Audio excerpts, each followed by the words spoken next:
You're listening to a special presentation from Night of the Living podcast, Zoned Out, the Twilight Zone Revisited with Freddy and Joe. Good morning, Joe.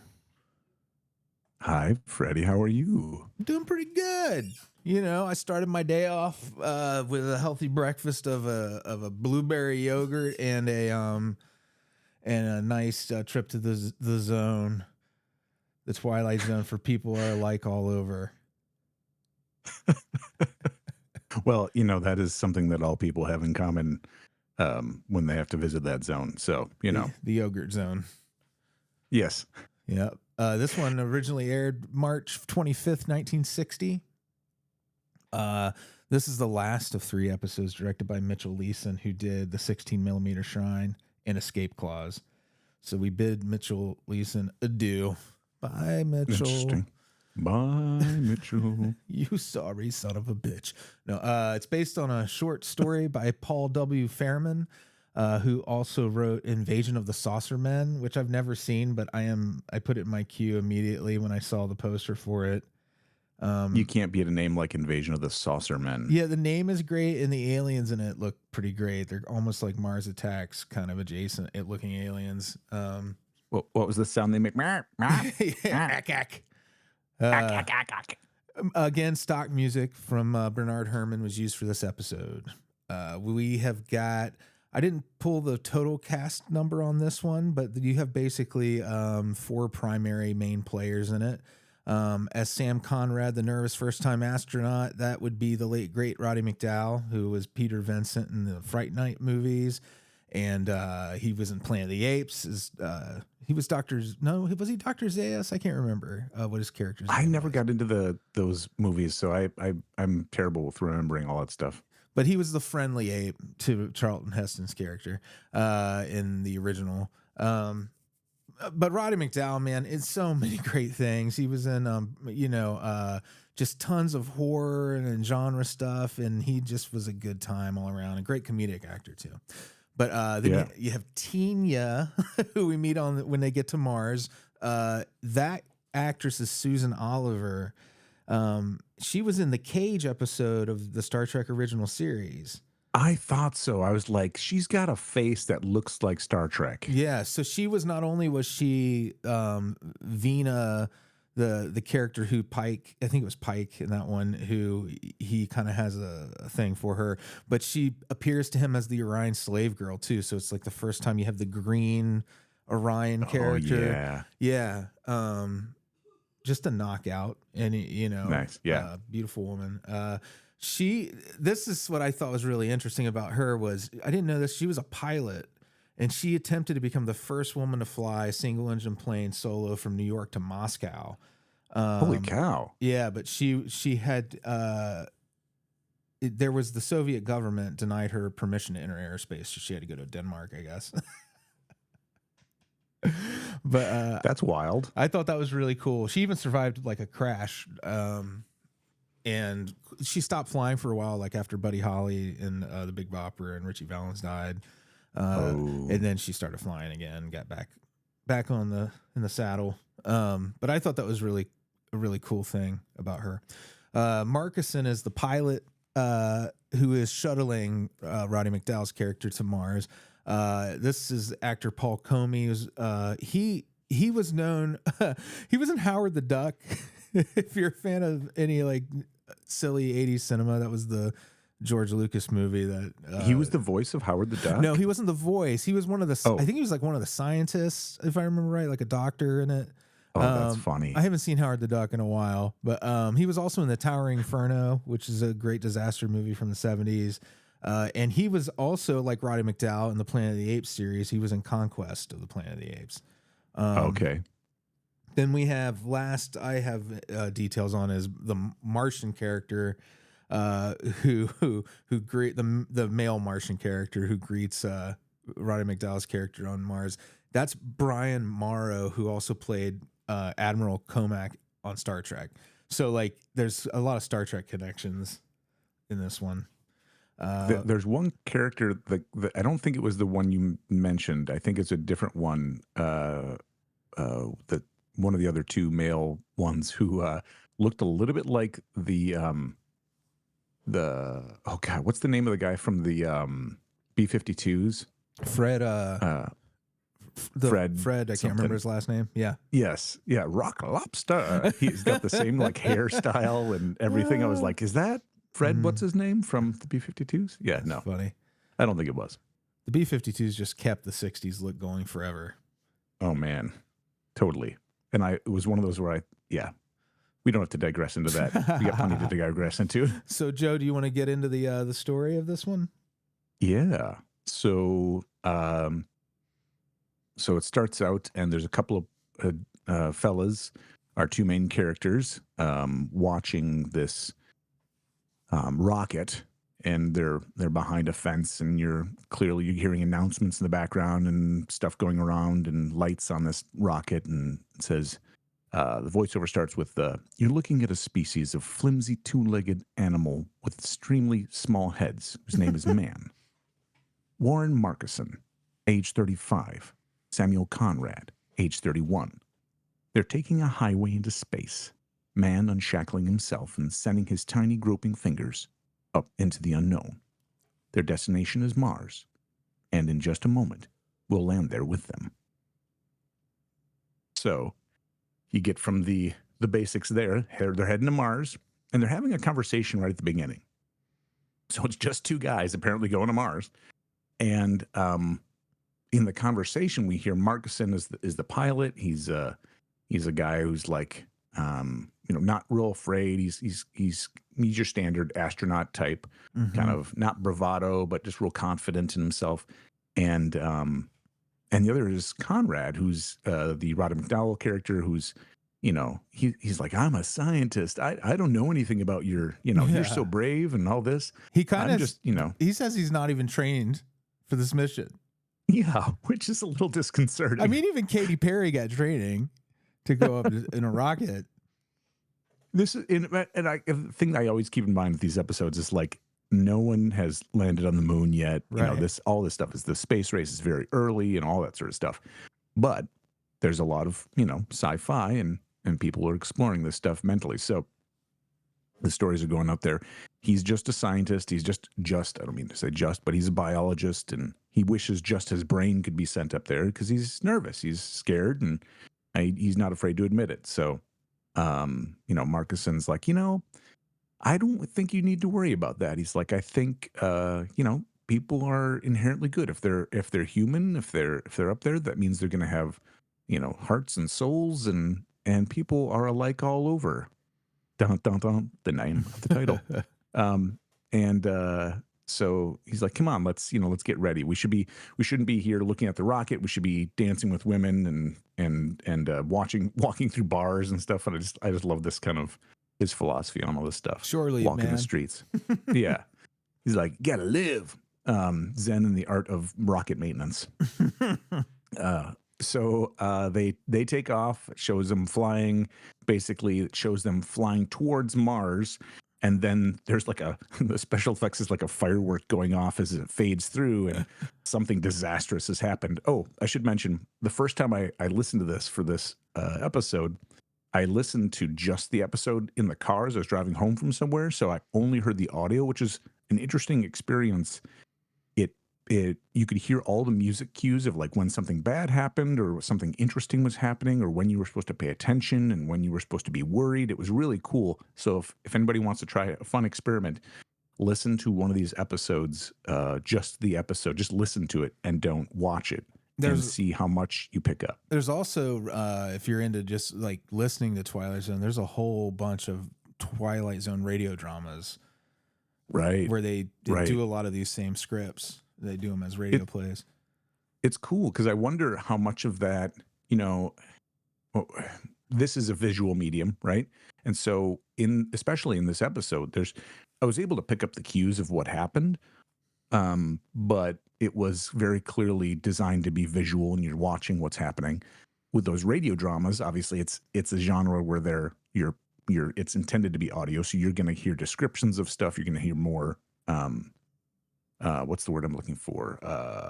Exposition from the characters. Yeah. So So yeah, it's just cool to hear, and you listen to a lot of the music cues, and you're like, oh, I recognize that sound from this other TV show. And Right. so, Star Trek if in you're not some particular, again. exactly, if you're not somebody who pays attention to music or the audio a lot, give it a try. It might be interesting. So So much Forbidden Planet stuff too, by the way. Not just the cues that were shared when they used them later in Star Trek, but like they're still milking every piece of Forbidden Planet stuff that he can pull off of that set. yeah, it's I feel like they just had a field day picking the little parts out, and they're like, well, this will remind people of space stuff. Yeah. Um, distinctly heard the I don't know, maybe the science area from Star Trek in here at one point with the sensors. So there's a disaster or something as they're going towards Mars, and as they descend, all of a sudden uh, we see that they have crashed somehow, and they do the usual thing with the visual in that the camera's kind of tilted, and so you see everything angled. But it's more than that. Actually, it's that the ship is actually landed at an awkward angle, and I'm not quite sure how a ship lands and crashes at the same time. But again, this is Well, there's side. suspension of Yeah. disbelief. They do a good job of selling that he's hanging sideways. Yeah, well, I mean, like he's kind of like draped over a chair, but hanging backwards and stuff. Is cool. And yeah, so it's not your standard like, oh, I'm thrown to the side. This is really like a little bit more involved. And so what you see is Conrad, the biologist, the scientist, is the one who kind of comes to first, and he's looking around, and things are getting wrecked, and he's looking around for Marcuson, which, by the way, every time he says it, I don't know, like if he's trying to hide his accent or if there's something coming through, but I swear to you, says moccasin every single time, and I can't not hear that. That's that. Yeah, that English AR, Yeah, just like the New Englanders do. he seemed like he was struggling to cover that up, and I don't know. I'm not as familiar with Roddy McDowall stuff, but I can tell it feels like he was kind of Whoops. weirdly over the top at times, but held back too. So I don't know. This was interesting. He's a real theatrical actor. He Yeah, was yeah. in everything he did, not just here. Always. But it's fun to watch him. Yeah. So he finds Moccasin, and turns out Marcuson's been squished by something, and so they kind of get him out of there, and he's still alive, but he's not doing well, and he's like, gives him a shot, and he does the old-fashioned injection thing where you squirt a little out first. So yeah, supposed to clearly, get the air bubbles out so you don't yeah, instantly kill someone with an air bubble. As TV is, and they did a lot. Yeah, they did a lot to establish that. I think the point of that in showing him giving the shot was to show, yeah, he is in fact a scientist. He doesn't panic. He kind of knows what to do. So he must be like a doctor, and doctors are smart, right? So a little foreshadowing here. So he gives him the shot, and he's doing okay, but he's really not doing well. So he goes to sleep, and all this time, the Conrad can hear a kind of a knocking at the sides of the rocket, and he's freaking out. He's like, he doesn't want to open the door. And so we clip to just a little bit later, and Marcuson has woken up. He's like, how long was I asleep? He's like, oh, just a couple hours. You need it. He's like, we got plenty of time. And he's like, plenty of time? What are you talking about? Let's get out there and, plant that flag. He's like, no, it's fine. And Marcuson gets up, and he's struggling, but he's trying to get to the door. He's like, no, let's get out there. And you realize he's rough. He's barely walking and barely crawling out there. He's like, look, I think I'm done for. I think I'm bleeding internally. I want to get out there and see what we struggled to get here for you. I don't want to die, just in the middle of this. And so Conrad is not helping him, just standing back, and it's clear he's like, I don't want to open that door. And so he starts to kind of argue with him, and Markson's like, well, come on, you don't have to be afraid. And he's like, I'm not going to open the door. We can't, readjust stuff. We can't open it. And he's like, go to auxiliary power. We're opening this door. And as they're arguing about it, Markison dies in Conrad's arms. And Conrad's like, you can't die on me. Like, I can't be alone up here, right? But he is. And just at that moment, the door starts to open. And that's when I was listening to it. I was like, oh, I hear something happening. Oh, and now they went to commercial, Yeah. And so they come back from that moment, and the door opens, and Conrad looks out and sees it looks like a bunch of humans. And there's a bunch of them out there just standing there. And he's like, you're people. You're people, like all of this. And so he kind of climbs out, and he's starting to talk to them, and they're not saying anything. And he's like trying to be very slow in the way he talks, and let me show you. My name is Conrad, and I'm from Earth, and it's the third from the sun. And so he kind of climbs down and starts drawing in the sand. And one of the Martians goes behind him and is kind of looking in the ship. And as he's drawing, and like, I am from this planet. We call this your planet Mars. And the guy comes back and he's like, the other one's dead. It's like, oh, Yeah. It's like, what? And so he's like, you speak my language? And they're like, well, actually, you speak our language. And he's like, what? And so they describe it as a kind of hypnosis that basically they're subliminally either sending him information so he knows how to speak their language, or Classic something like that. Sci-Fi mumbo jumbo. Exactly. Like, we're going to say some stuff. It's not going to really make sense, but the babble fish, go with it. If you're if you're a fan of Douglas Adams stuff.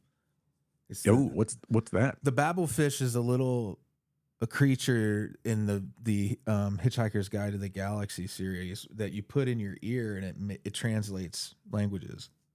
I love that. A little living creature. And so they start talking, and they're like, well, we'll bury your friend, and then just let us know what kind of marker you want to put on there. And they start having these conversations, and he's like, and he also notices that this woman is very striking, as we mentioned earlier, amongst these other few guys who he's talking with. And they're like, why don't you stay here? We'll prepare a space for you. We'll introduce you to all this stuff. But why don't you stay here and rest, and then we'll talk more. And so he's, of course, does the whole Kirk thing where he's like, hey, lady, what's your name? And suddenly smooth. Yes. Yeah. And she has a classic sci-fi name, which is like a girl's name, but slightly different with a Y. Right? Tina. So it's not Tina, it's Tina. It makes it even. And, that's like the Tina who's definitely a stripper. That spelling. Wow. Yeah. I mean, I'm not going to deny it. It's the sci-fi of awkward names. Yeah. I'm Crystal. Welcome to Mars. With a K and two Y's at the beginning and the end. So he goes back in the ship, and he's about to, she's assuring him, she's like, hey, I want you to know no one's going to hurt you. And she's very like insistent on that. And he's like, he's still kind of unsure, and he starts to close the door to the rocket, and she's looking at him, and he's like, he thinks better of it. And then he opens the door and leaves it open. And it was kind of like oh, well, I will trust you, right? So it's kind of an interesting nonverbal gesture there. Not something I picked up when I was listening to it. So that's a visual thing. That was kind of cool. The next morning, he's climbing out of the ship, and they're like, yep, we've prepared a space for you. It's a surprise. Let's go take a look at it. And he's like, well, I want to go meet your people and see your cities. And they're like, yeah, that's cool. We're going to show you this thing first, but it's a surprise. Let's go. And he's like, okay. So they go, and they've prepared a space for him, and it's a house. And he's like, whoa. He's like, is this what your houses are like? And they're like, no, nothing like this. Quite This different, is actually. another reused set that you'll recognize from earlier episodes and other movies and everything else. So Nice, just keep your nice. eyes peeled for that if you're into that. And they go in, and he's like, "This is amazing. This is just like a house, you know." And he's like, "Drapes and it's even got a TV. Look at that, you know." And so they're walking around, and he's like, "This is amazing." And you're seeing the faces of the Martians. Tina especially, Tina, sorry, not Tina, Tina, um, is kind of, her eyes are kind of downcast, and she looks a little sad. Um, and as they're, oh, I should have mentioned, before they go to the house, they're like, "Let's take you to this place that we're going to show you." And Conrad turns back and he's like, "Well, you're coming, right, Tina? You'll be there?" And she's like, "Yes, I'll be there." Because the other Martian looks at her like, "You're gonna be there. Come on." So there's a lot of nonverbal going on if you're watching the episode with these Martians. And they get to the house, and they're walking through the house, and he's like, "Well, this is just amazing." And they're like, "We want you to be very comfortable here. You know, this is great. We'll show you all the stuff later, but for now, why don't you just kind of get comfortable here, and we'll be right back." And it's like, "Oh, okay." And so as they are wrapping up, and the Martians are leaving to have him get used to this space, he's like, I'll see you again, right, Tina?" And she's like, "Hmm."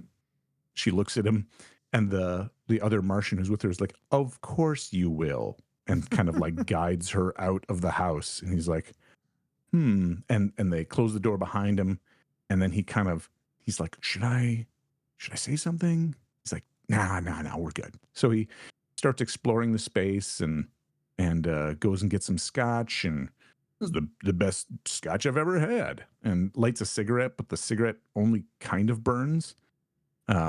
It's weird. I don't know why they showed it specifically, but there's something basically just to, I think, to indicate that's The kind of, air is different, maybe. yeah, I don't know. yeah, like it didn't quite burn like a regular cigarette or something. So maybe he's like, "Oh, they tried to do a replica, but it's only partially there." And so he's sitting there, and he's doing something at the sink, and he looks up. This is really interesting, because at this moment I was like, "What is he? Oh, think of how in so many houses, so many places, when you look above the sink, there's a window." Yeah. And so in that I moment, wish I had that. I don't. yeah, right. Um, and so as he's sitting there, he looks up, and he's like, "Where's the window?" It's interesting to kind of pick up that cue. And then he's like, "Huh." And then he goes to the door behind him in the kitchen, and the door won't open. He's like, "Wait a minute." And he goes to the front door, and that door won't open. And he goes to open the drapes, and he pulls the string, and it rips off the wall, and the drapes fall down, and there's no windows. And he's like, what is going on?" He starts freaking out. He's like, hey, let me out of here. And just at that moment, the wall opens up, and you see all the people on the other side of a set of bars from the wall. And he looks down, and he sees there's a little sign. He's like, "Why is everybody looking at me?" And he grabs the sign, and it says, "Earthling in its native habitat," I believe. Yeah. Dun, dun, dun. It's so weird because that actress who played Tina, Susan Oliver, that episode of Star Trek we talked about earlier is The Cage, and it has the same story as this episode of Twilight Zone. It's like, you didn't watch both of those, right? She's just like, Um, she specializes in human zoo episodes. right, right. And so the sign actually says "Earth creature in his native habitat," and he throws it down, and he's like, all disgusted, and Tina is looking at him, and she kind of does the "I can't bear to look at him," and turns away, and walks away. And he grabs on the bars, and he does the "Moccasin, Moccasin, you were right, you were right. People are all alike. People are alike everywhere." And then you get the outro of species of animal brought back alive. Interesting similarity in physical characteristics to human beings in head, trunk, arms, legs, hands, feet. Very tiny, undeveloped brain. Comes from the primitive planet named Earth. Calls himself Samuel Conrad, and he will remain here in his cage with the running water and the electricity and the central heat as long as he lives. Samuel Conrad has found the Twilight Zone. Question about Samuel Conrad's new life, and he has a TV set. Is he getting Earth shows, or are they trying to make Earth stuff that looks like Earth entertainment for him, you think? Oh, okay. So those who are familiar with the regular NOTLP podcast, I started carsing this, right? Yeah. As Andy would say.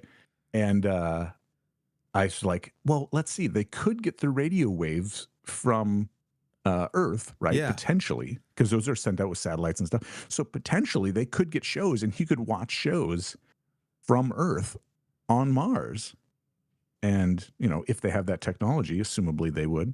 So like he really could be watching shows and getting fed. And it's like, I mean, there's probably some people who'd be like, no, I'm cool with this. This is great. They're like, I made it through COVID. I can do this. Yeah. Do you get more scotch? Yeah. But yeah, it's very, he's the primitive and he's the creature, the captive, when he was talking down to these other people, and they are all alike. It's we interesting also have zoos. That you have this recurring theme in the 60s around the time of, I mean, it can't be a coincidence that it's like the civil rights movement, and we're suddenly having all these speculative stories where people are prisoners to outside, there's humans who are the powerful ones are I think a metaphor for a lot of white panic, honestly. Like I think that has something to do with why it sprang up like that, because Planet of the Apes was like that too, where they're in cages and you're seeing these people who are normally in charge are now just basically being treated like animals. So it's kind of an interesting thing. I'm sure somebody much smarter than me probably has written an essay or two about this. Well, and a few weeks ago, we had the Monsters on Maple Street. So that's the same sort of idea of like, who are the real monsters here? This is actually a great theme. And what I love about this, again, is that the Twilight Zone does a great job of subtly creating this space where you recognize where you are othering other people, and where they are othering you. And like, it flips it around so you can see that whole picture from different perspectives. And I think that that's actually a super valuable lesson for today of like, where are we so divided that we are othering other people? And is that ever okay? Is it ever okay to be like, oh, that they're just different people. We're not like them. It's like, well, we're kind of all humans, and we do crappy stuff and we do great stuff. And people are like all over. People are like all over. It doesn't mean they're great, as sometimes they do terrible things, and like, how do we deal with that? Speaking of people who do terrible things, that's a good segue to kind of tease next week's episode. Ooh, which is called Execution. Yeah, and it's got one of the an actor with a really dark history that we'll get into, and who, however, I think delivers like one of the best performances of the series. Interesting. So, what a cliffhanger for next week. I like to tease.